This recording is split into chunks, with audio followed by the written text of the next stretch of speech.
وفاقی حکومت نے سال 2026 کے لیے بجلی کے بنیادی ٹیرف کو برقرار رکھنے کا فیصلہ کیا ہے۔ پاور ڈویژن نے 2026 کے لیے ملک بھر میں یکساں ٹیرف کے لیے درخواست نیپرا میں جمع کرا دی، جس کی سماعت 12 جنوری کو ہوگی۔ اس سے قبل نیپرا نے سال 2026 کے لیے بجلی کے بنیادی ٹیرف میں کمی کی منظوری دی تھی۔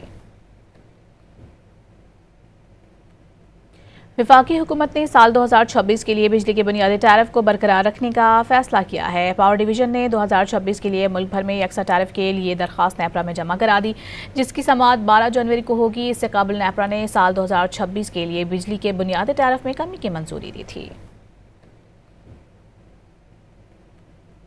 وفاقی حکومت نے سال 2026 کے لیے بجلی کے بنیادی ٹیرف کو برقرار رکھنے کا فیصلہ کیا ہے۔ پاور ڈویژن نے 2026 کے لیے ملک بھر میں یکساں ٹیرف کے لیے درخواست نیپرا میں جمع کرا دی، جس کی سماعت 12 جنوری کو ہوگی۔ اس سے قبل نیپرا نے سال 2026 کے لیے بجلی کے بنیادی ٹیرف میں کمی کی منظوری دی تھی۔